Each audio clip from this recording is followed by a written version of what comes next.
Guys, welcome back to another podcast. और आज के हमारे स्पेशल गेस्ट हैं, जी हाँ बिल्कुल सही समझ रहे हो आप, जो बहुत ज़्यादा वायरल है, जैसे कि आपने थंबनेल में देख ही लिया, दीपक वाधवा जी। तो कैसे हैं सर आप? बहुत बढ़िया। मैं ना काफ़ी टाइम से आपको फॉलो कर रहा हूँ और आपकी जो स्टोरीज, जो आपकी बातें हैं ना, वो लिटरली मुझे बहुत अमेजिंग लगती है। एक आप हो और एक दो और है, जैसे अभिषेक भाई है, क्योंकि ये जो चीज़ें एक्सप्लेन करते हैं वो लिटरली दिमाग में बंदे के बैठ जाता है और साथ ही साथ समझ में आता है कि भाई जो सामने वाला बोल रहा है वो लिटरली एक मैच्योर है और बहुत टाइम से मार्केट में है। तो दैट्स व्हाई मैंने कहा चलो हमारे ऑडियंस को भी बहुत सारी चीज़ें सीखने को मिलेंगी। तो सर सबसे पहले मैं ये जानना चाहूँगा कि आपको मार्केट में कितना टाइम हो गया और कब आपने स्टार्ट किया था? मुझे ऑलमोस्ट 10 साल होने वाले हैं फुल टाइम ट्रेडर। 2015 से मैंने शुरू किया था। ओके। तो 2024 सितंबर अक्टूबर चल ही रहा है, तो बस और 2025 लगते ही 10 साल हो जाएंगे। ग्रेट। तो इससे अर्ली एज, अगर मैं 2015 से भी पीछे जाऊँ, उस टाइम मतलब क्या था आपका स्टॉक मार्केट? हम लोग सिरेमिक का काम करते थे, मेरी फैक्ट्री थी। ओके।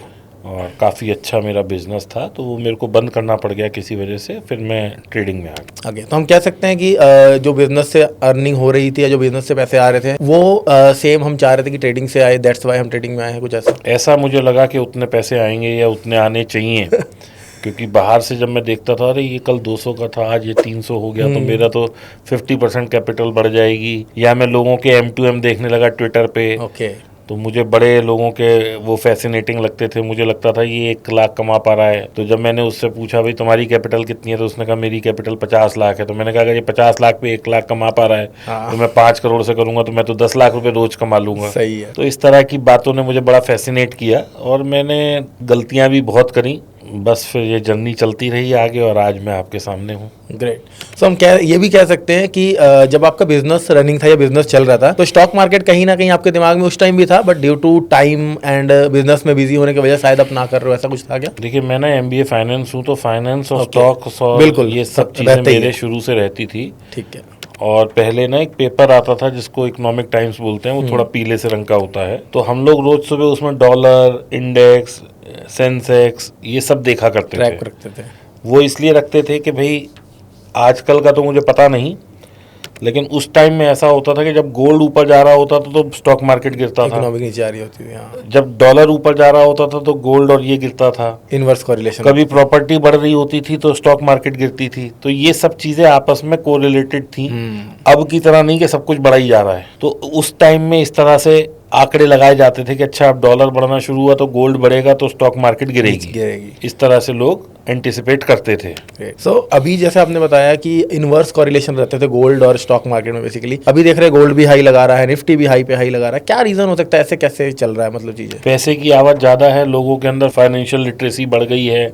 लोग अपना पैसा बिजनेस से डाइवर्ट कर करके गोल्ड में, म्यूचुअल फंड्स में, स्टॉक मार्केट में, प्रॉपर्टी में लगा रहे हैं। पहले क्या होता था, लोग पैसे दबा के बैठ जाते थे। और ऐसा दीपक मुझे इसलिए लग रहा है, यहाँ पे मैं एक बात ऐड करना चाहूंगा, पहले लोगों के पास कैश बहुत होता था। ओके। वो कैश दबा के बैठ जाते थे। अब सारा पैसा डीमोनेटाइजेशन के बाद पक्के में आ रहा है। बिल्कुल। तो वो आ रहा है तो वो पैसा मार्केट में लग रहा है, कहीं ना कहीं इन्वेस्ट हो रहा है। बिल्कुल। तो आप ये देखो, लोगों को उस वक्त लग रहा था कि डीमोनेटाइजेशन का क्या बेनिफिट हो रहा है, लेकिन आज आप देखो डीमोनेटाइजेशन की तेजी क्या है। क्योंकि मार्केट में पैसा घूम के कहीं ना कहीं बाजार में लग रहा है, बाजार में ही आ रहा है। वो चाहे प्रॉपर्टी बाजार में लग रहा है, चाहे म्यूचुअल फंड्स में लग रहा है, चाहे इक्विटी में डायरेक्ट लग रहा है, चाहे बिल्डिंग्स में लग रहा है, कहीं भी लग रहा है, लेकिन पैसा लगता हुआ दिखाई दे रहा है। सो अभी जिस हिसाब से पैसे आ रहे हैं मार्केट में, रिटेलर्स जिस हिसाब से पार्टिसिपेट कर रहे हैं, कैसा क्या लगता है आपको? जैसे निफ्टी 26,000 लग गया और बहुत सारे लोग बबल की बात, फिर यूएस जो अभी है, यूएस में कह रहे हैं कि अभी आगे इलेक्शन भी होने वाले हैं, यूएस शटडाउन की भी कितने टाइम से न्यूज चल रही है और इन्फ्लेशन बढ़ रहे हैं, अभी पीछे रेट कट भी हो गया। इन सब चीजों को कैसे देख रहे हैं? मतलब रिटेलर फंस तो नहीं जाएगा आगे आने वाले टाइम में? देखो, यूएस के यहाँ तो जब भी प्रॉब्लम होती है वो तो नए नोट छाप लेते हैं। अच्छा। उनके यहाँ शटडाउन की प्रॉब्लम आई कि भैया पैसे की कमी पड़ रही है, चलो नए छाप लो।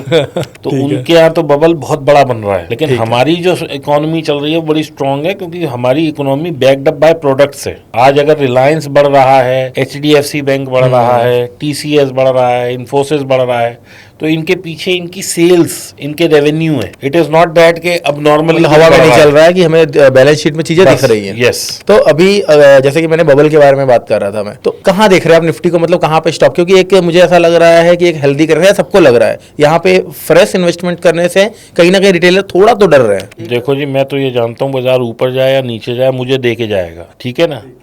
और हम लोगों को मार्केट में, हम पंडित नहीं है, we are not astrologer, so we should not predict market. कहाँ जा सकते? We should be competent enough by learning कि मार्केट कहीं भी जाए, हमें कहाँ बचना है, हमें कहाँ प्रॉफिट लेना है, हमें कहाँ प्रॉफिट बुक करना है, ये हमें पता होना चाहिए। हम क्यों वेट कर रहे हैं कि भाई बबल है, फटेगा, बस्ट होएगा। अगर आपने 100 रुपये की चीज़ में मुनाफा कमा लिया है, एक पर्याप्त मुनाफा, उसे बुक करके शांति से बैठ जाओ। बबल फटेगा तब दोबारा घुस जाएंगे। और अगर मान लो चलता रहा तो उसके हिसाब से अपने आप को हेज कर लो।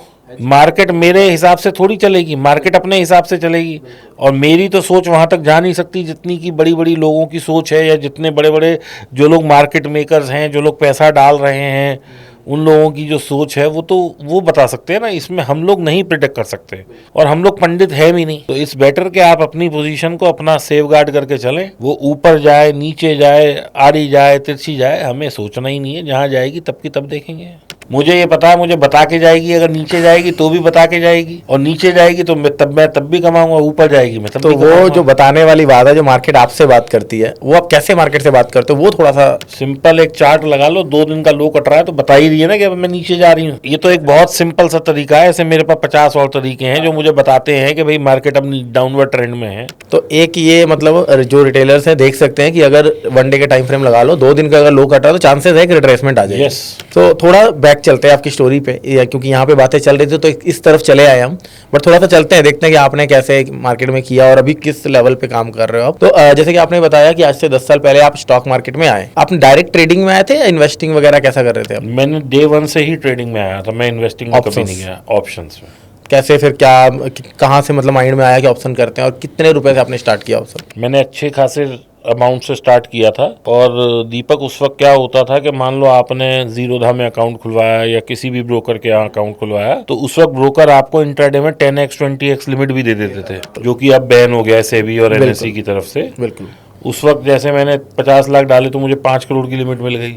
अगर मेरे को कहीं लग रहा है कि मुझे इसके ऊपर वो करनी है तो मैंने फ़ोन किया, उन्होंने और बढ़ा दी 1-2x। वो आपके कैसे व्यक्तिगत संबंध होते थे, उस वक्त वो काम वैसे हुआ करता था। बहुत सी जगह ऐसे होते थे कि 2 लाख रुपए दे दो और 1 करोड़ का अकाउंट खुल जाता था आपके लिए। और उस लॉस की वजह से ये हुआ कि मैं इस हद तक उस पैसे को मैंने खो दिया कि मेरे को पागलपन के दौरे पड़ने लगे, या मैं डिप्रेशन में आ गया, और मेरे घर वालों ने मुझे हॉस्पिटल में भर्ती कर दिया। लेकिन कुछ भी था, मैं हमेशा यही सोचता रहता कि मेरा पैसा जा कहाँ रहा है, अगर मैं लूज कर रहा हूँ तो मैं क्या गलती कर रहा हूँ। बस वहीं से ही टर्न अराउंड हुआ, मैंने सीखना शुरू करा। मैंने करीब 30-40 लोगों से सीखा जिन्होंने पैसे ले लेके मुझे सिखाया, और फिर मैंने एक नई कैपिटल का अरेंजमेंट करा। लोन लिए मार्केट से भी और दोस्तों से भी और रिश्तेदारों से भी। और उस टाइम में जैसा मैंने बताया कि 1 लाख दो तो 1 करोड़ की भी लिमिट मिल जाती थी, इस तरह के लिमिट अरेंजमेंट्स भी लिए। ठीक है। और मैं सीख के करने लगा, और मैंने अपना पैसा रिकवर करके, और मैं आज आपके सामने हूँ। और दिस इज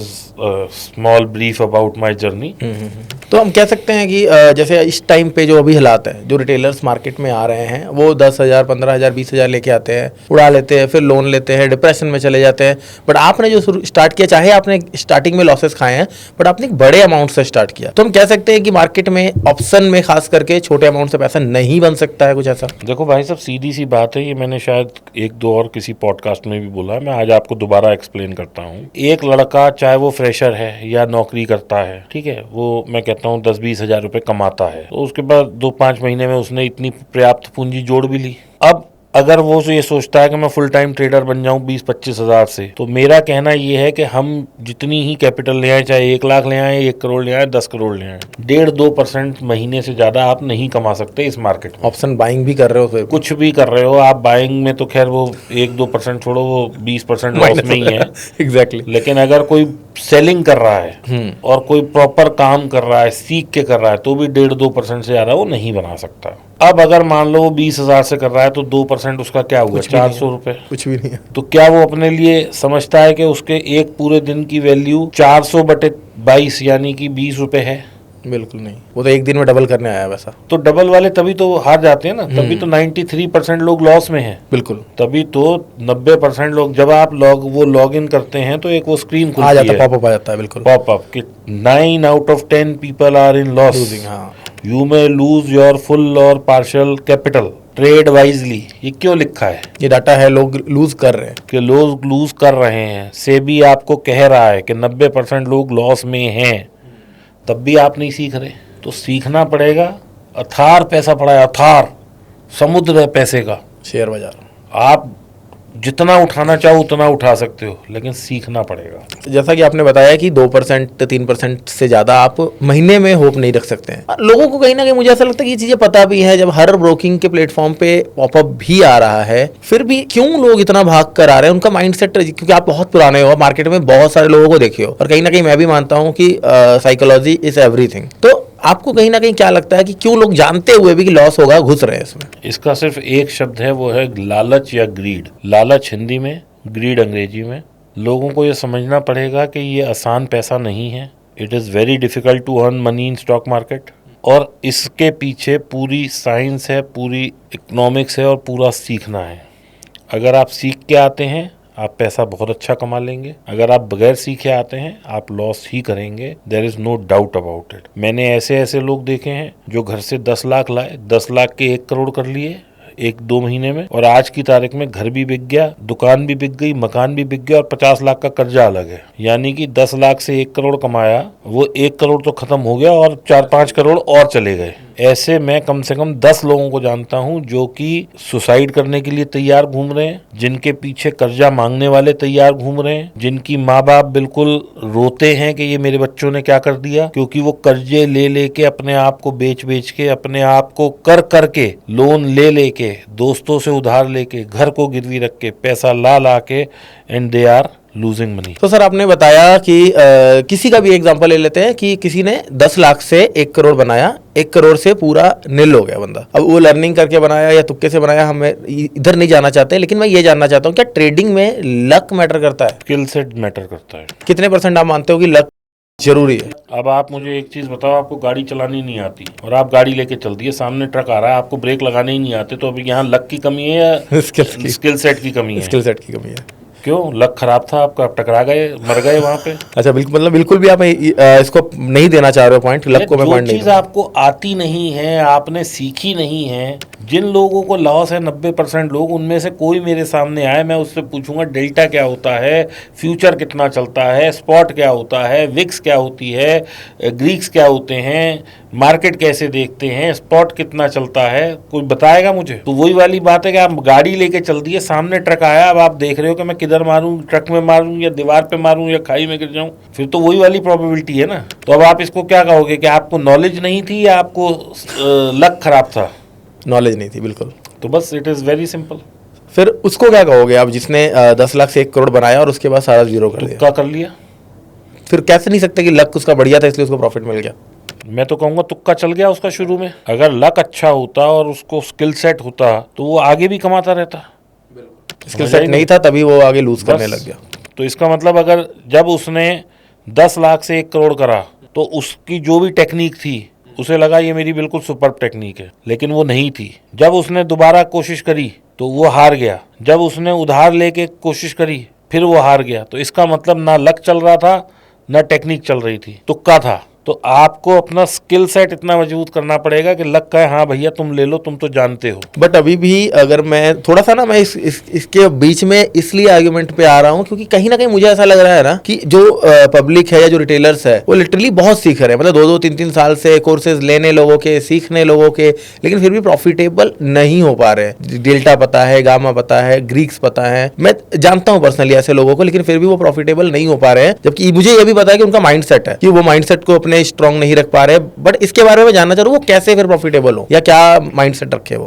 जिन लोगों से वो सीख रहे हैं, मैं तो भाई साहब उन्हीं की क्रेडिबिलिटी पे संदेह करता हूँ। ऐसे अभी आप देखो ट्विटर भरा पड़ा है, यूट्यूब भरा पड़ा है, वो भरा पड़ा है, हर लोगों के स्कैम निकल के आ रहे हैं कि ये अपने आप को प्रॉफिटेबल बताते थे, जब वो जांच की गई तो उनके स्कैम निकल के आ गए। मेरा सिंपल कहना ये है, आप किसी से भी सीखें, उसका M2M देख के नहीं, उसकी नॉलेज लेवल देख के सीखें। वो प्रॉफिटेबल है, वो प्रॉफिटेबल नहीं है, इससे फर्क नहीं पड़ता, लेकिन आप ये परख लें कि क्या वो बंदा जानता है, आईआईटी का जो प्रोफेसर होता है वो खुद 1 करोड़ रुपए साल की नौकरी नहीं करता, लेकिन उसका पढ़ाया हुआ लड़का 1 करोड़ की नौकरी करता है। क्या उसकी नॉलेज कम है जो पढ़ा रहा है? लेकिन उसने अपने लिए वो फील्ड चुनी हुई है। बच्चा जो आईआईटी के लिए से करके निकल रहा है उसको 1 करोड़ मिलेगा, उसके लिए वो फील्ड है।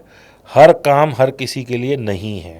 अच्छा, तो हम ये भी कह सकते हैं कि भाई अगर कोई बंदा ये सोच के आ रहा है कि मैं शेयर बाजार से पैसा कमाऊंगा, बट अगर नहीं कमा पा रहा है तो ये भी हो सकता है कि हर काम हर चीज़ के लिए नहीं है, क्या पता।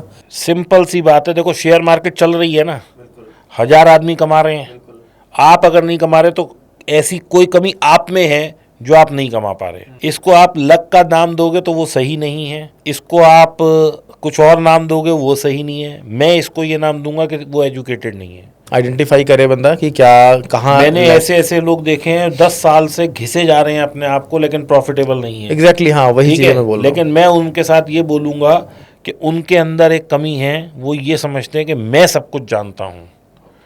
मैं भी ऐसे बहुत सारे लोगों को है मेरे से सीखने आते हैं, लेकिन जब वो मेरे साथ बैठते हैं वो 10 मिनट बाद मुझे सिखाने लग जाते हैं, क्योंकि उन्हें ऐसा लगता है कि उन्होंने 10 साल में जो सीखा है। और मैं उनको चलते वक्त ये कहता हूँ, अगर ये 10 साल की तुम्हारी नॉलेज पर्याप्त होती तो आज तुम मेरी जगह होते और मैं तुम्हारी जगह होता। तो हमेशा ये सोचिए कि जो मैंने सीखा है वो जीरो है, तभी मैं पैसा नहीं बना पा रहा। तो अभी नॉलेज के बारे में या ये PNLs एंड ऑल के बारे में आए हैं, थोड़ा इस तरफ चल पड़ते हैं। तो अभी जैसे कि आप भी देख रहे हो कि बहुत सारे ऑनलाइन कोर्सेज को लोग स्कैम बोलने लग गए हैं, या ऑनलाइन कोर्सेज जो नहीं खरीदना चाह रहे हैं या कह रहे हैं कि भैया तुम तो कोर्स से पैसा बना रहे हो। बेसिकली ये चीज़ें चल रही है लाइफ में, क्योंकि कहीं ना कहीं बंदा जो व्यूवर्स है वो देखता है कि भाई मैं इस यूट्यूबर के पास आया था, मैंने इसको वॉच करना शुरू किया, ये भी वही मेरे जैसा ही था, ये भी वही था, मैं भी वही था, ये गाड़ी भी ले लिया, घर भी ले लिया, और भी चीज़ें कर लिया, मैं साला वहीं के वहीं रह गया। तो वो कहीं ना कहीं मुझे लगता है कि परेशान होने लग जाता है व्यूवर। इसको आप कैसे समझते हो? उसको बुलाओ, 2 थप्पड़ मारो, उससे ये कहो कि भाई उसने कोर्स बेच लिया, तू भी बेच लेना। तू भी बेच ले। तुम्हें कौन रोक रहा है कोर्स बेचने से? तुम्हें कौन मना कर रहा है गाड़ी लेने से? तुम्हें कौन मना कर रहा है कपड़ा लेने से? तुम्हें कौन मना कर रहा है यूरोप जाके टूर मनाने से? कोई रोक रहा है? कोई भी नहीं रोक रहा है। तो भाई साहब, कामयाबी और नाकामयाबी में सिर्फ सोच का फर्क होता है। सोच का फर्क होता है। जो ये बहुत पतली लाइन होती है कामयाब और नाकामयाब लोगों में, इस तरफ नाकामयाबी है, इस तरफ कामयाबी है, और ये जो बीच में पतली सी लाइन है, जिस दिन आदमी इसको एक्सेप्ट कर लेगा कि वो स्मार्ट है, मैं नहीं हूँ, वो कुछ कर रहा है, मैं नहीं कर रहा, मैं सिर्फ यूट्यूब पे जो लोग अपनी वीडियो डाल रहे हैं उसमें से गालियाँ लिख रहा हूँ। मैं आपको अपना उदाहरण देता हूँ, मैं एक वीडियो डालता हूँ, 50 लोग 50 तरह की बातें लिखते हैं। जो लोग अप्रिशिएट करते हैं वो कुछ सीखने की कोशिश करते हैं, बिल्कुल सही। और जो लोग गालियाँ लिखते हैं वो ऐसे नकारे लोग हैं, वो जिंदगी में नकारे ही रह जाएंगे। उसकी वजह क्या है कि they are not trying to learn something from me. वो अपने आप से दुखी हैं, मेरे से दुखी नहीं है। वही अगला मैं यही बोलने वाला था कि ऐसा भी तो हो सकता है कि जो लिख रहा है या जो हमें हेट दे रहा है या यूट्यूबर्स को बेसिकली हेट दे रहा है, वो कहीं ना कहीं अपने आप को लाइफ में प्रूफ नहीं कर पा रहा, कुछ कर नहीं पा रहा है, तो फ्रस्ट्रेशन अपना निकाल रहा है सामने। देखो यार, ऐसा है, मैं बताता हूँ आपको,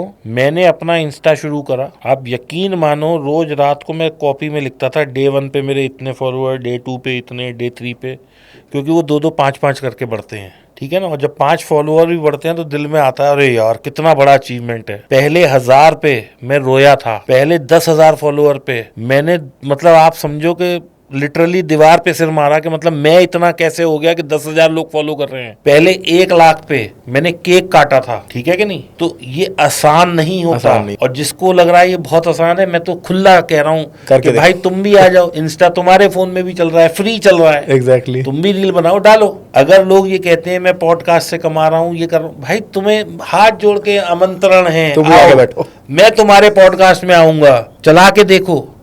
एक पॉडकास्ट चलाने का क्या खर्चा है, एक कोर्स लाने का क्या खर्चा है, कितनी मेहनत लगती है, कितना सीखना पड़ता है, कितनी बार शूट करना पड़ता है।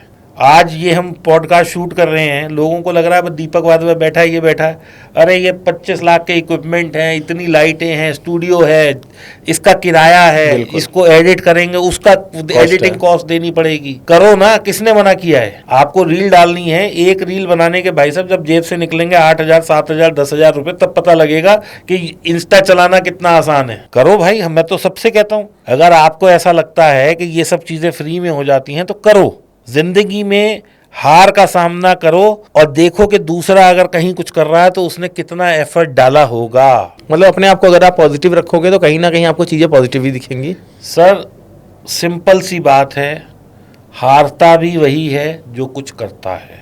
एग्जैक्टली ट्राई करेगा तो ही मुझे पता लगेगा कि ठीक है भाई ना? नहीं चला। मैं फेलियर होऊंगा तब मैं फेलियर होऊंगा जब मैं कुछ try करूंगा। करूं। मैं सिर्फ लोगों को बैठ के गालियां दूंगा, लोगों की कामयाबी से जलूंगा, लोगों को ठीक से बात नहीं करूंगा तो मैं कामयाब नहीं हो सकता। अगर कोई कामयाब है और वो ये कर रहा है ना, धीरे धीरे वो अपने अंदर नेगेटिविटी पैदा कर रहा है, थोड़े दिन बाद वो भी नाकामयाब हो जाएगा। तो इसलिए हमें हमेशा फॉरवर्ड लुकिंग होना चाहिए, हमेशा दूसरों के साथ खुश होना चाहिए, दूसरे से सीखने की भावना रखनी चाहिए।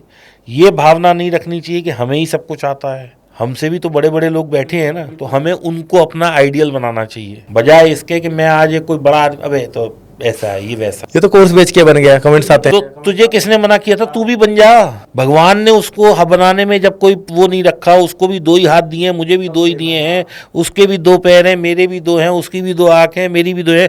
जब भगवान ने बनाने वाले ने भेदभाव नहीं करा तो मैं कैसे कह दूं कि वो तो कोर्स बेच के बन गया? तो तू भी बन जाना यार। सही है, बिल्कुल सही कह रहे हो आप। तो बहुत सिंपल है कटाक्ष करना, और बहुत सिंपल है अपने आप ऐसे। जब हम ऐसे उंगली करते हैं ना तो ये 4 उंगली अपनी आती हैं, हमारे तरफ होती है। तो वो समझना चाहिए कि मैं क्या कर रहा हूँ। आईने पे खुद खड़ा होना पड़ता है। बहुत बढ़िया और बहुत मोटिवेशनल सेशन जा रहा है मतलब ये। तो मैं ये कहूँगा, जब स्टार्टिंग में आपने जैसे इंस्टाग्राम की बात की, जब आपने इंस्टाग्राम पे आपके फैमिलीज ग्रो होने शुरू हुए, फिर कहीं ना कहीं हेट कमेंट्स हम सबको आते हैं, तो जब आपको हेट कमेंट्स वगैरह आए तो उसको आप कैसे हैंडल करते हो और क्या देखते हो? हम कोशिश करते हैं, अगर कोई कमेंट करता है मैं उसे जवाब देता हूँ, और मैं उसे ये कहता हूँ, प्रभु अगर आपको ज़्यादा मेरे से या मेरे को गाली देनी है तो आओ, मैं सीखने को तैयार हूँ। ये मेरा ऑफिस है नोएडा में, आइए मुझे सिखाइए। I am open to learn new things from you. स्वागत है आपका। मतलब आपको ऐसा नहीं है कि डिमोटिवेशन आता है कि यार छोड़ यार, करूंगा ही नहीं साला, क्या इन लोग के लिए जितना सोचो वो मतलब हमें ही गाली दे रहे हैं। क्योंकि मेरे को लिटरली, मैं आपको अपना स्टोरी बताता हूँ, हुआ क्या, मैं लाइव स्ट्रीमिंग करता हूँ डेली, और लाइव स्ट्रीमिंग करते हुए अगर बाई चांस किसी को लॉस हो जा रहा है या मैं पोस्ट मार्केट वीडियो डाल रहा हूँ एंड ऑल, वहाँ पे गालियाँ आती है, तो ऐसा डिमोटिवेशन आता है यार, क्या यार इन लोगों के लिए कर रहे हैं और ये ले छोड़ साला वीडियो नहीं बनाऊंगा। तो ऐसा कुछ आपके अंदर आता है या मुझे आप सजेशन दो बेसिकली? दीपक जी, मैं ऐसा नहीं सोचता, क्योंकि जब मैं कुछ करता हूँ मैं अपने लिए और ये सोच के करता हूँ कि शायद 800 के या 1 मिलियन लोग देख रहे हैं। मेरा सिर्फ ध्येय ये है कि केवल एक आदमी उससे ट्रांसफॉर्म हो जाए, सफल है तो वीडियो। उस ऊपर वाले मालिक का शुक्र है कि हम एक को चेंज कर पाए। बहुत सही। केवल एक ने हमसे कुछ सीख लिया। आप भगवान का धन्यवाद दो कि इतनी बड़ी सृष्टि में केवल एक आदमी तो जो है, जो आपको सुन रहा है, जो आपको अप्रिशिएट कर रहा है, जो आपसे सीख रहा है, बस इतनी ही भीड़ चाहिए मुझे लाइफ में। ग्रेट। तो कहीं ना कहीं अपने खुद के देखने का नज़रिया हमें चेंज करना पड़ेगा। जब तक मैं पॉजिटिव नहीं होऊंगा मैं दूसरों को क्या कहूँगा? और मैं तो कहता हूँ भाई, जो गाली दे रहा है वो उसकी फितरत है, जो मैं कर रहा हूँ वो मेरी फितरत है। मैं जिस लीग को बिलोंग करता हूँ, जिस फैमिली को बिलोंग करता हूँ, मेरी ये शिक्षा है, उसकी वो रही होगी। क्योंकि what you do is what you are. Exactly. आज मैं अगर अच्छी बात कर पा रहा हूँ क्योंकि मैं अच्छा हूँ, आप अच्छी बात कर पा रहे हो क्योंकि आपके अंदर अच्छाई है। कोई गाली दे रहा है तो वो वैसा है। किसी की फितरत हम चेंज नहीं कर सकते, किसी की जो इनहेरिट क्वालिटीज़ हैं वो हम चेंज नहीं कर सकते, किसी के लिए हम अच्छा नहीं बोल सकते तो बुरा भी बोलने का हमें हक नहीं है। बिल्कुल ठीक है ना? तो ये क्वालिटीज़ आपको समय के साथ अपने अंदर लानी पड़ेंगी। दुनिया में अच्छाई अभी भी जीवित है, और वो इसीलिए जीवित है क्योंकि अच्छे लोग हैं। मैं आपको बताता हूँ, कई दफ़ा मेरे साथ ऐसा खुद हुआ है। मैं अपना फ़ोन बैंक गया, वहाँ भूल गया, तो वो लड़का मुझे देने आया, सर आपका फ़ोन रह गया। क्या बात है। वो जेब में रख लेता, मुझे तो याद नहीं था ना। ऐसे ही मेरी एक आदत है, जब मैं बैठता हूँ मैं अपना पर्स उठा के रख देता हूँ, और मेरे पर्स में 10-20-25 हज़ार रुपये होना कोई बड़ी बात नहीं है। बिल्कुल। लोगों ने मुझे वापस दिया है। तो अच्छाई है ना दुनिया में। एग्जैक्टली। तो अच्छाई के साथ ही चलना है। और लोग तो देखो, आप यहाँ से सड़क से नीचे जाओगे तो आजकल गालियाँ तो ऐसी हैं कि हमारी मतलब जाओगे तो 25 लोग गाली देते हुए सड़क पे दिखाई दे जाएंगे। आप सबको थोड़ी चुप करा सकते हो। एग्जैक्टली। और मेरे एक गुरु हैं, उन्होंने मुझे सिखाया था, भाई जब हाथी चलता है तो कुत्ते तो भौंकते ही हैं। मुझे लग रहा है इस पॉडकास्ट में हेटर्स भी पॉजिटिव कमेंट करने वाले हैं क्योंकि उनका माइंडसेट आप बदल दिया, मुझे जहाँ तक लग रहा है। सर देखो, मेरा सीधा कहना है कि आपके अंदर असीम क्षमताएं हैं, किसी भी आदमी में। 2, 5, 10 करोड़ तो पीनट्स हैं, कोई बहुत बड़ी बात नहीं है। इस मानव को भगवान ने बनाया है ना, असीम क्षमताएं देके बनाया भगवान ने। उन क्षमताओं को जिन लोगों ने पॉजिटिव बना लिया वो अलग रास्ते पे निकल गए, जिन्होंने नेगेटिव बना दिया वो वहीं के वहीं रह गए या उससे भी डिटोरिएट हो गए। मैं इसका उदाहरण ये देता हूँ कि हम 60 बच्चे होते हैं क्लास में, मास्टर अकेला पढ़ाता है। उन 60 में से एक ऐसा होता है जो 12वीं टॉप करता है, फिर एम्स टॉप करता है, फिर टॉप का डॉक्टर बन जाता है और आज उसकी फीस 2 लाख रुपए है और 2,000 रुपए है। और उसी 60 बच्चों में एक आदमी 15,000 की पियोन की नौकरी भी कर रहा है। बिल्कुल कर रहा है। तो क्या हम 60 के 60 माँ बाप ने भेद करा? नहीं। किसी का बाप गरीब था, किसी का बाप अमीर था, किसी के पास मर्सिडीज थी, किसी के पास 800 थी, किसी का बाप साइकिल पे था। उसने अपना पूरा धर्म निभाया कि मेरा बच्चा अच्छी जगह पढ़ ले। बिल्कुल। लेकिन फिर बच्चे के ऊपर है कि मैं कितना पॉजिटिव हूँ, मैं कितना नेगेटिव हूँ। मेरे अपनी क्लास के बच्चे पढ़े हुए आज बड़े बड़े करोड़पति बन गए हैं और कुछ ऐसे भी हैं जो लाइफ में स्ट्रगल कर रहे हैं। मैं जब बिजनेस कर रहा था तो मैं उस ग्रुप का हिस्सा था। जब मेरा बुरा टाइम आया मैं उस ग्रुप से निकल गया और आज वही लोग मेरे साथ सेल्फी खिंचवाने के लिए खड़े हैं। तो ये समय समय की बात है। हेटर्स और पॉजिटिव लोग सोचने वाले ये आपको लाइफ में हर जगह मिलेंगे।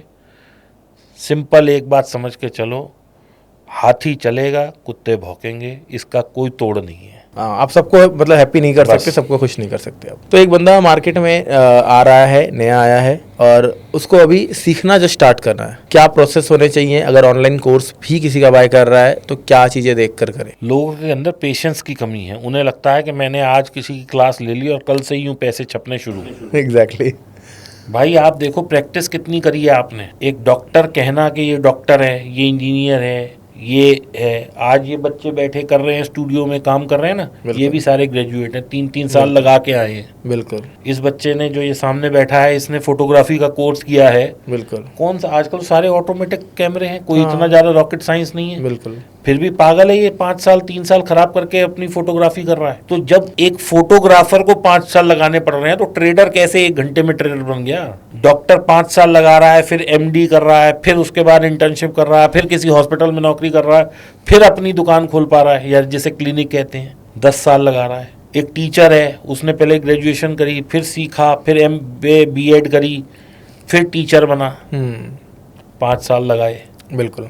इंजीनियर है, 4 साल लगाए, फिर नौकरी करी, फिर कुछ बना, टाइम लगाया। ट्रेडर तो सुबह 9 बजे बैठा, 9:15 बजे ट्रेडर बन गया। मार्केट कहती है हमें तो तुझ जैसों की जरूरत ही है, लाओ पैसे दे दो हमें, बस। जीरो सम गेम है, क्योंकि अगर कोई प्रॉफिट कर रहा है तो ऐसे लोग रहेंगे तभी वो पैसा कमाएंगे। फिर लोग कहते हैं कि अरे किस्मत खराब थी, ये खराब थी। अरे किस्मत तो भाई साहब, अब आप ये कहो कि मैं बिजली की तार को पकड़ लूं और कहोगे किस्मत खराब है और उसने मेरे को झटका मार दिया, तो ये यार कोई एक्सक्यूज नहीं है। एग्जैक्टली। वैसे मेरे साथ एक स्टोरी घटी भी है। मेरा मतलब बहुत खास एक फ्रेंड था, वो आकर कहता यार मेरी बहन की ना शादी है और पैसे बड़े चाहिए, मेरे पास ना 50,000 रुपये है, 3-4 लाख रुपए का खर्चा है, एक बार ये 50,000 रुपये से मैं ट्रेडिंग स्टार्ट कर रहा हूँ और 3-4 लाख रुपए बन जाएंगे क्या? तो लोगों को कहीं ना कहीं आपको लगता है कि ऐसा लग रहा है कि भाई ये पॉन्जी स्कीम है, क्विक मनी यहाँ से तुरंत आ जाएगा, जबकि ऐसा नहीं है। यहाँ पे बहुत ज़्यादा समय देना पड़ेगा। और इस चीज़ के पीछे आप जिम्मेदार मानते हो कुछ फिन इन्फ्लुएंसर्स को, या फिर जो बड़े बड़े प्रॉफिट एक दिन में ही 10 लाख कमा लिया, 25 लाख कमा लिया, इवन कई मैंने ऐसे भी स्क्रीनशॉट देखे करोड़ों भी कमाए एक दिन में। क्या किस नज़रिए से देखते हो आप इस चीज़ को? देखो भाई साहब, बाजार में ना सब चीज़ पड़ी हुई है। अगर आपको इंस्पायर होना है तो मुकेश अंबानी से क्यों नहीं हो रहे, उसके एंटीलिया से क्यों नहीं हो रहे? वो भी तो बहुत कमाया है। आप एलन मस्क से क्यों नहीं हो रहे? आप अडानी से क्यों नहीं हो रहे? आप रतन टाटा से क्यों नहीं हो रहे? इंस्पायर किससे हो रहे हो आप? एक ट्रेडर से। कहीं ना कहीं उनको लगता है ना कि रतन टाटा या फिर जिन्होंने इंटेलिया बनाया, उन लोगों को कई साल देना पड़ा, लेकिन ट्रेडर सुबह तो आया था, अभी मेरे सामने ही उसने ऐसे क्वांटिटी मारी 50,000 और ट्रेड लिया, 10 पॉइंट खाए, 5 लाख अंदर कर लिया। देखो दीपक जी, सिंपल सी बात है, मेरे को ऐसा मानना है कि मैंने अपनी ज़िंदगी में कोई ऐसा कंटिन्यूअस सक्सेसफुल ट्रेडर नहीं देखा जो पिछले 5, 7, 10 साल से प्रॉफिट में है और साल का 18 से 20% से ज़्यादा बना पा रहा है। साल का। इसमें लोगों को ये समझना होगा कि अगर इससे ज़्यादा पैसा बन सकता बन सकता और लोगों के अंदर क्षमताएं होती तो हमने 2-3 दफा अभी नाम लिया। एक सज्जन है श्री मुकेश अंबानी जी। बिल्कुल। आज मान लो मेरे अंदर क्षमताएं हैं कि मैं साल का 60% बना लेता हूं और तुम्हारे अंदर भी हैं, इसके अंदर भी हैं, इसके अंदर, ऐसा लोगों को जैसा लगता है, लेकिन मैं मान लेता हूं कि एक समूह है उसके पास है ये क्षमता है। हाँ। तो अब मैं कितनी कैपिटल से कर रहा हूँ? 2 करोड़, 3 करोड़, 5 करोड़, 50 करोड़, 100 करोड़, यही तो है। बिल्कुल 1000 करोड़ तो नहीं लेके बैठा। बिल्कुल। मुकेश अंबानी जी मेरे को कहेंगे 1000 करोड़ पकड़, ये तेरे, ये बना के दे, और मैं कल से 1 लाख करोड़ लगा रहा हूँ, मेरे 60% निकाल दे। सही है। वो इतना बड़ा आदमी जिसके पास दुनिया भर का टैलेंट उसके यहाँ नौकरी करता है, क्या वो इस चीज को नहीं समझता कि ट्रेडिंग से ज्यादा पैसे बन सकते हैं बजाय इसके कि मैं प्लांट लगाऊं जहाँ पे वो 18-20% कमा पा रहे हैं, 30% कमा पा रहे हैं। आप मुझे बताओ, अगर सारी दुनिया ट्रेडिंग में घुस जाए, अगर इतना पैसा बन रहा है यहाँ, तो फिर फैक्ट्रियां लोग क्यों लगाएंगे, दुकानें क्यों खुलेंगी, कोई भी स्ट्रीट वेंडर क्यों बनेगा? अगर 60% CAGR कोई निकाल रहा होता तो मुकेश अंबानी भी उनको पैसा दे देते कि भाई तुम ट्रेड करो मेरा। तो क्या लगता है मुकेश अंबानी लोग ट्रेड नहीं करते होंगे ये लोग? इसके लिए मैं बहुत I am too small to answer to this. मुझे नहीं पता, मेरे को उसने नहीं बताया आके, ना मैंने कभी पूछा उनसे। अब कि मिलूंगा तो ज़रूर पूछूंगा। लास्ट कब मिले थे आप? मैं तो उन्हें रोज मिलता हूँ, वो नहीं मिलते। ग्रेट।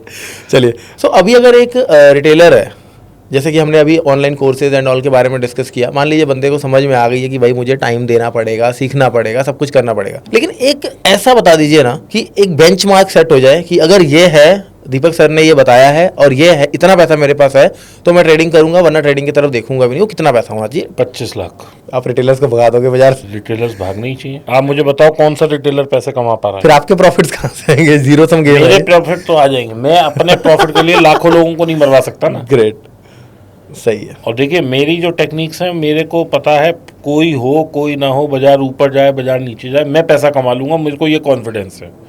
लेकिन ये जो रिटेलर हैं, अगर इनके पास 25 लाख रुपए नहीं है तो they should do mutual fund, SIP करें, म्यूचुअल फंड करें, इन्वेस्ट करें, FD करें, बॉन्ड करें, जो मर्जी करें। ट्रेडिंग में ना आए अगर 25 लाख नहीं है, क्योंकि जो भी 25 लाख से कम में आता है, कोई 100, 200, 500, हजारों, लाखों में एक होता है जो अच्छा पैसा कमा पाता है। क्योंकि 25 लाख से कम होएगा तो उसके अंदर ग्रीड भरपूर होएगी, उसे 1 लाख, 2 लाख, 5 लाख कमाने होंगे। हाँ, और 25 लाख से अगर कर रहा है तो वो 1 लाख कमा के भी उसको लगेगा कि परसेंटेज कुछ खास नहीं है। तो अगर वो बड़ी कैपिटल से करेगा तो कम से कम वो लॉस लेके खड़ा हो जाएगा। लेकिन अगर वो छोटी कैपिटल से करेगा तो वो ओवर प्ले करेगा, वो रिवेंज ट्रेडिंग करेगा, मर जाएगा। तो एज आप एक हार्ड कोर ऑप्शन ट्रेडर हो, ऑप्शन बाइंग या सेलिंग? सेलिंग करता हूँ। सेलिंग करते हो आप। तो अब अभी अगर मैं मान लो किसी के पास 1 लाख रुपए है और उसको यार करना है, शेयर बाजार में करियर बनाना है, ये जिद है, 25 लाख नहीं है मेरे पास, तो उसको आप कह सकते हो कि स्विंग ट्रेडिंग करो स्टॉक्स में। देखो, अगर फिर भी उसे करनी है तो वो इक्विटी बाय करे, और जब उसमें पर्याप्त मात्रा में पैसा उसे मिल जाए वो उसे सेल कर दे। शेयर खरीदे, शेयर बेचे, उसे F&O नहीं करना है। F&O नहीं करना है। ग्रेट, बहुत अच्छा आपने एडवाइस दिया है लिटरली। तो क्योंकि लोग आजकल तो ऐसी भी चीज़ें मैं देख रहा हूँ, एड्स चल रही हैं, अगर आपके पास 25,000 रुपये तो आओ हम सिखाएंगे कैसे ट्रेडिंग करना है और आपको करोड़पति बनाएंगे। तो ये लिटरली आपने बहुत जेन्युइन चीज़ें बोली हैं। जैसे अभी आप बता रहे हो कि आप ऑप्शन सेलिंग कर रहे हो, तो मंथली CAGR की अगर हम बात करें तो आप भी क्या वही 1-2% ही कर रहे हो? 1.5 से 2%। 1.5 से 2% कर रहे हो। कुछ एक ऐसा घटना बताओ, जैसे कि आप अगर ऑप्शन सेलिंग कर रहे हो तो ओवरनाइट आप लेके जाते होंगे, मंथली या वीकली जो भी कर रहे हो, बहुत बड़ा गैप डाउन खुल गया हो जिससे आपको एक बहुत बड़ा हिट लगा हो। देखिए, मेरे को ना बहुत से लोग जानते हैं, और जो मुझे जानते हैं वो ये जानते हैं कि मैं एक लॉट भी करूंगा तो बगैर हेज के नहीं कर सकता। ओके, आप मतलब हेज बाय करके मैं हेज बाय करके पूरा एक टाइट कंपार्टमेंट बना के जाता हूँ, ऊपर खुले नीचे खुले, मेरे अंदर पीस ऑफ माइंड होना चाहिए। मेरे को पोजीशन लेने से पहले पता होता है कि मैं 2 करोड़ इन्वेस्ट कर रहा हूँ, इसमें मैक्सिमम लॉस जो है मेरा 8 लाख का हो सकता है। ग्रेट, मैं खुश हूँ इससे। ठीक है, मैक्सिमम लॉस और मैक्सिमम प्रॉफिट आपका फिक्स है। प्रॉफिट मैक्सिमम तो कोई आज तक नहीं मिले, पाया, 80% 70% जब आपका डीके और आप काट दे रहे हो, लेकिन मुझे ये पता है कि मेरा मैक्स लॉस क्या है, वो फिक्स है। उसके बाद चाहे वो 3 जून वाली कैंडल बन जाए, उसके बाद वो 4 जून वाली कैंडल बन जाए, मुझे इससे फर्क नहीं पड़ता। ग्रेट। तो आप कहीं ना कहीं डायरेक्टली कहना चाह रहे हो आपको एकदम से कोई बड़ा लॉस नहीं लगा? सीख के आने से पहले तो मेरा बहुत बड़े बड़े लॉस थे, 40 लाख रुपए मैंने एक दिन में खोए। सीखने के बाद मतलब कोई सीखने ऐसा के बड़ा बाद लॉस कोई नहीं? बड़ा लॉस नहीं है, बड़ा लॉस भी नहीं है, बड़ा प्रॉफिट भी नहीं है। हाँ, क्योंकि आप ऑप्शन सेलिंग कर रहे हो तो आपका मेरा प्रॉफिट तो मैक्सिमम फिक्स है ही है। Profit of a day is not more than 2-2.5 lakh रुपए मुझे स्क्रीन पे दिख जाए तो मैं तो भाई साहब तुरंत जीप बाहर निकाल के लेता हूँ। क्या बात है, मतलब लिटरली मेरे को इंस्पिरेशन मिल रहा है इस चीजों से। सीधी सी बात है, मैंने कोई चीज 100 रुपए की खरीदी है, वो 110 की हो गई। मुझे एफडी साला 7% ब्याज 6% देता है पूरे साल में, मुझे 4 घंटे 6 घंटे या 2 दिन 5 दिन काम करके मिल गया तो मैं क्यों नहीं लूंगा? बिल्कुल सही है। आज सामने आप समझ के देखो ये बात कितनी समझने वाली है। एक आदमी 2 करोड़ रुपए की दुकान खरीदता है, उसमें 50 लाख का माल भरता है, क्या वो एक दिन में 2.5 लाख रुपए कमा सकता है? बिल्कुल भी नहीं। 3 करोड़ उसने लगाए हैं, 3 ही करोड़ मैंने लगाए हैं, तो वो नहीं कमा सकता और मुझे 2 लाख 1.5 लाख 1,50,000 मिल रहा है और मैं उसे ग्रैब ना करूं तो फिर मैं आया किस लिए हूं? मंदी में खरीदूं नहीं, तेजी में बेचूं नहीं, तो मार्केट किस लिए आया हूं मैं? स्टार्टिंग में जो आपको लॉसेस थे वो आपने कितने दिन में कवर किए, जिस हिसाब से आप बता रहे हो कि 1%, 1.5%, 2% आप पैसे कमा रहे हो? देखो उस टाइम क्या हुआ कि मेरे लॉसेस थे 2019 के मिड तक, तो मैं 1.5-2% 1.5-2% कमाने लगा था। बाई चांस कोविड आ गया, बाजार बहुत ज़्यादा गिर गया। ओके। जो एट दी मनी की पुट आज 400 450 की है, उस वक्त वो 1200-1300 की हो गई और वो 1.5 साल तक वही रही। हाँ। तो एट दी मनी का अगर हम स्ट्रेडल बेचते थे तो वो 2000 से 2600 का बिकता था। हाँ, तो आप सोचो 2600 तो में 500-800 पॉइंट निकालना कोई मुश्किल काम नहीं कोई था। मुश्किल नहीं था। तो 2020 से लेके 21 लास्ट तक प्रीमियम भर भर के था ऑप्शंस में। कॉल बेच लो तो प्रॉफिट, पुट बेच लो तो प्रॉफिट, दोनों बेच लो तो प्रॉफिट, फ्यूचर के साथ बेच लो तो प्रॉफिट, कॉल के साथ बेच लो तो प्रॉफिट, हर जगह प्रॉफिट निकल रहा था। सिर्फ आदमी को ज्ञान होना चाहिए था। ज्ञान होना चाहिए था। अप्रैल या मई 2020 से लेके 2022 की स्टार्टिंग तक भरपूर वो था। किस विक्स उस टाइम किस रेंज पे था? ये मुझे ध्यान नहीं है, 80 तक तो पहुंच गया था। 80 तो पहुंच गया था, हाँ वो तो देखा था। तो भी 1200-1300 रुपए एट द मनी पे अगर प्रीमियम रहा था तो विक्स तो अच्छा खासा, मतलब 30-30 के ऊपर ही रहा होगा। आप फ्यूचर खरीदो 1300 की, कॉल बेच दो 1300 नीचे आ जाए, और फ्यूचर खरीदो और कॉले बेच दो, मतलब आपको इतना भर भर के मार्केट पैसा दे रहा था। तब कह सकते हो वो एक टाइम आपके लिए, वो एरा एक गोल्डन एरा था आपके लिए। प्रभु की कृपा हो गई जी। मैं तो ये कह सकता हूँ कि मैं सीख के तैयार हुआ और एकदम से I was on the runway और मेरे प्रभु ने पंख लगा दिए कि बेटा उड़ जा। ग्रेट। इन्वेस्टमेंट वगैरह भी आप कर रहे हो? नहीं, कोई इन्वेस्टमेंट नहीं, सब ट्रेडिंग करता हूँ। सब इन्वेस्टमेंट कोई नहीं कर रहे हो? ठीक है दीपक सर, बहुत शानदार रहा है हमारा पॉडकास्ट आज का। और you. एक लास्ट आप प्रोसेस बता सकते हो ट्रेडिंग करने का, जैसे कि अब आपने ऑप्शन सेलिंग के बारे में बताया, तो अगर कोई बंदा ऑप्शन सेलिंग स्टार्ट कर रहा है तो जस्ट कितना पॉइंट दूर हेज करना चाहिए? एक मतलब स्ट्रेटजी टाइप का मैं कहना चाह रहा हूँ बेसिकली, कि आंख बंद करके ये चीजें करते रहो, लॉन्ग टर्म में सक्सेस मिल सकती है। कोई स्ट्रेटजी पैसा नहीं कमा के दे सकती, ये मिथ्या है। ओके। आपकी अपनी स्किल सेट, अपने ऊपर इन्वेस्ट करो। सबसे पहले अपने स्किल सेट पे इन्वेस्ट करो, अपने सीखने पे इन्वेस्ट करो। जब आप ये करोगे कोई भी स्ट्रेटजी चलेगी, क्योंकि बाजार में कोई फिक्स स्ट्रेटजी नहीं होती। मैं एट दी मनी बेचता हूँ, आप एट दी मनी से 2 आगे बेचते हो, कोई उससे 5 आगे बेचता है, कोई 20 रुपए वाली बेचता है, कोई 10 रुपए की बेचता है। तो कोई फिक्स तो है ही नहीं, कोई रूल तो है ही नहीं। रूल तो है ही नहीं। जिसका जो मन आता है वो बेच लेता है। तो ये आपको अपने अंदर स्किल सेट डेवलप करना है कि मेरे लिए, मेरी साइकोलॉजी के लिए, मेरे माइंडसेट के लिए ये चीज़ बेस्ट है।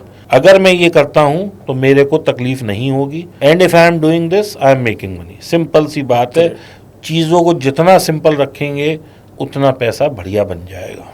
ग्रेट। चलिए दीपक सर, बहुत शानदार रहा और लिटरली होप हमारे ऑडियंस को भी बहुत अच्छा लगेगा। गाइस लाइक करो, कमेंट करो एंड कुछ एक ऐसा ना पर्टिकुलर एक टॉपिक कमेंट करो जिससे मैं दीपक सर को दोबारा अपने चैनल पे बुलाऊं और उस एक पर्टिकुलर टॉपिक पे डिस्कशन करें, बोर्ड पे कोई लर्निंग वीडियोस कुछ इस तरह की हम प्लान करेंगे। Thank you sir, thank you so much.